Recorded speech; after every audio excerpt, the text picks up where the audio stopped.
Ini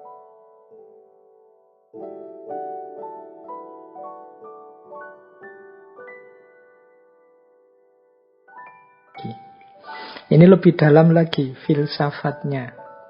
Jadi ada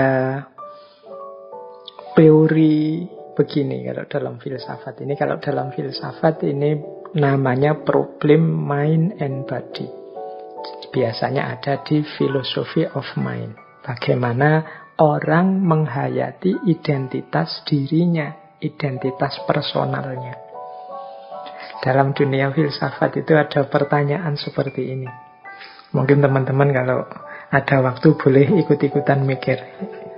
Jadi yang pertama begini, pertanyaannya, apakah dirimu orang yang sama dengan dirimu 5 detik yang lalu? Atau dengan dirimu tadi malam? Atau dengan dirimu tahun lalu? Tahun lalu 2021 misalnya. Saya misalnya, ini saya yang ngomong tadi 1 jaman yang lalu waktu buka ngaji dengan saya sekarang di menit 1 jam lebih kajian ini masih orang yang sama atau sudah berubah? Ada perubahan enggak? Atau yo itu masih orang yang sama sih? Cara membuktikannya gimana kalau saya itu masih orang yang sama atau sudah berubah?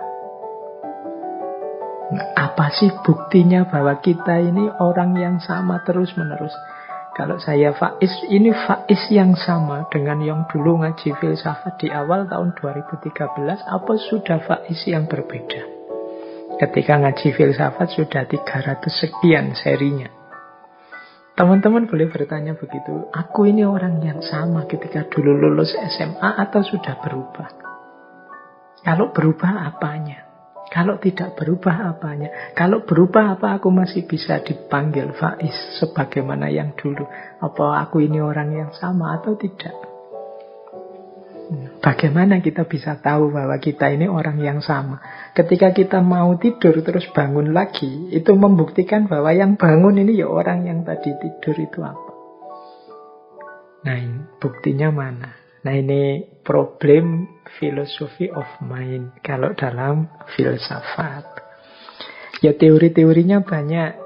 Ini saya jelaskan agak cepat ya karena pertimbangan waktu. Mungkin teman-teman silahkan mendalami. Ada beberapa teori untuk yang diberikan oleh para filosof untuk menjawab pertanyaan ini. Misalnya ada yang punya pandangan begini. Teori yang pertama ini namanya illusion theory. Teori ilusi. Kata teori ini tidak ada diri yang tetap sepanjang waktu. Kita ini berubah dari satu waktu ke waktu selanjutnya dan terus berubah menjadi pribadi yang baru. Nah, kalau kita menganggap bahwa ada sesuatu yang tetap dan sama dalam diri kita, itu ilusi saja. Itu namanya illusion theory. Jadi menurut teori illusion theory ini ya orang itu berubah terus. Kalau kita menganggap yang kita hadapi adalah orang yang sama dengan kemarin, itu ilusi dalam pikiran kita saja. Hakikatnya dia berubah. Bahkan ada argumennya, kalau secara fisik kan manusia pasti juga berubah. Saya mungkin 20 tahun yang lalu ya rambutku masih hitam, sekarang banyak ya hampir semua putih. Saya sekian tahun yang lalu mungkin lebih gemuk atau lebih kurus dan lain sebagainya. Dan mungkin sekarang lebih ringkih, dulu lebih tangguh dan lain sebagainya. Secara fisik manusia pasti berubah. Kalau ini kan mudah membuktikannya. Dulu teman-teman waktu SD tidak punya kumis, sekarang punya kumis. Ini kan kalau fisik sederhana, jadi pasti kelihatan perubahannya. Bahkan ada teori setiap 7 tahun sekali tampilan fisik seseorang itu sepenuhnya mengalami perubahan. Bolehlah teman-teman nanti membandingkan foto-foto kita 7 tahun yang lalu misalnya. Coba dicek, terus berkaca sekarang. Kira-kira ada perubahan apa? Kalau di teorinya sih begitu. Kemudian pikiran apa lagi? Perasaan apa lagi? Persepsi apa lagi? Cara memandang hidup apa lagi? Ini pasti juga berubah. Nah, teori yang pertama ini namanya illusion teori. Ini bisa ditemukan misalnya dalam gagasannya David Hume, Heraclitus, William James, termasuk Buddha. Dengan dalam Buddhisme kan ada konsep anicca, ada konsep anatta, ketidakkekalan, ketiadaan aku, bahwa aku yang konsisten sepanjang waktu itu sebenarnya tidak ada. Yang ada itu aku yang berubah terus-menerus setiap waktu, setiap detik. Aku ini tidak sama loh dengan aku yang dulu. Jadi kalau teman-teman lagi gegeran dengan pacarnya kan biasanya sering digugat begitu. Kamu kok sekarang berubah, tidak seperti yang dulu. Loh, memang manusia itu hakikatnya berubah. Jadi tidak mungkin sama. Kalau kamu nganggapnya sama, itu hanya ilusi saja. Hakikatnya dia berubah. Oke, itu namanya illusion teori. Teori pertama. Ada teori kedua. Teori kedua ini namanya body theory, atau kadang disebut physical continuity. Ini pemahaman yang namanya common sense. Biasanya kita pakai. Teman-teman ketemu saya dulu tahun 2013, mungkin generasi awal yang ngaji filsafat. Sekarang ketemu saya lagi, ya tetap merasa saya dulu ketemu Pak Faiz, ya sekarang ketemu Pak Faiz. Dan ini Pak Faiz yang sama yang saya temui dulu zaman tahun 2013. Ini namanya body theory. Jadi ketika kita berhadapan dengan sosok yang sama, meskipun mungkin fisiknya berubah. Mungkin dulu saya gemuk misalnya, mungkin dulu kumis saya panjang, sekarang tak potong misalnya. Itu kan berubah sebenarnya, tapi tetap kita sadari bahwa ini orang yang sama, Faiz yang sama. Nah, ini namanya body theory. Jadi, atau teori physical continuity. Meskipun sama sekali berubah, misalnya saya melakukan operasi plastik total misalnya, sehingga berubah sama sekali. Tapi kan kalau kita tahu ini Pak Faiz dulu, ya memang operasi plastik saja, sekarang wajahnya berubah, tapi tetap aku nganggep ini Pak Faiz. Ini namanya body theory. Jadi asal aku berhadapan dengan sosok ini, apapun perubahannya, ya tetap dia orang yang sama. Nah, ini teori kedua. Ada teori ketiga, namanya soul theory. Kalau ini kebalikannya yang tadi. Kalau yang tadi yang hakiki itu yang fisik, kalau ini yang jiwa. Jadi ini kalau kita sering melihatnya lahir dan batin. Kalau ini yang hakiki itu ya yang batin, yang jiwa. Jadi kalau fisik ini berubah-ubah nanti mati. Kalau jiwa itu yang hakiki. Justru mengenali seseorang itu ya jiwanya. Apa yang ada di balik yang fisik. Nah, ini menarik kalau disambungkan dengan teorinya Plato tentang ide. Yang hakiki itu yang ada di dunia ide. Yang barang ada kenyataannya itu tidak hakiki. Selalu tidak sempurna. Nah, berarti identitas kita itu sebenarnya identitas keji. Identitas kejiwaan, identitas rohaniah. Kalau identitas fisik tidak bisa jadi pedoman. Nah, ini namanya soul theory, psychological continuity. Jadi psikologisnya, isinya. Mengapa sih tadi ketemu saya, meskipun wajahku berubah, teman-teman masih menganggap saya? Ya karena isinya, batinnya. Jadi karena batinnya masih Faiz yang dulu. Kalau tadi kan fisiknya meskipun berubah, tapi kan sosoknya masih tetap sosok yang itu. Tapi kalau ini enggak, bukan sosok, bukan fisiknya, tapi batinnya. Yang keempat, ada perspektif memori. Nah, ini tokohnya antara lain John Locke.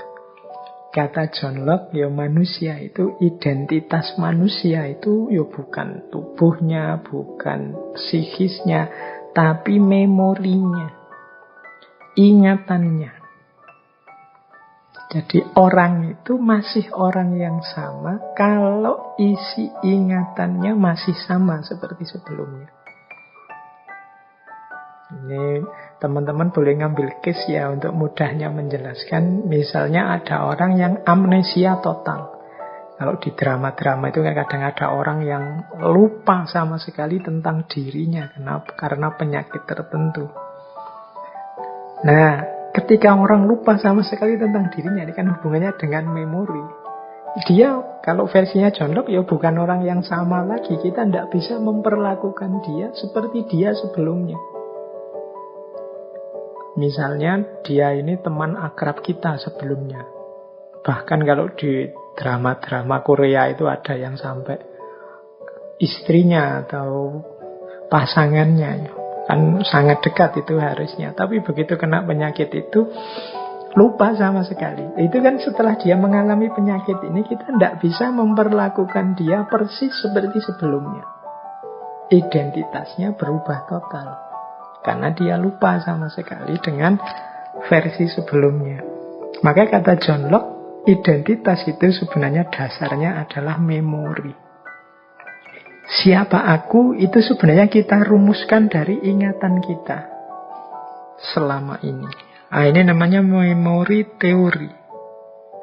Jadi basis dari identitas kita adalah ingatan kita tentang siapa diri kita.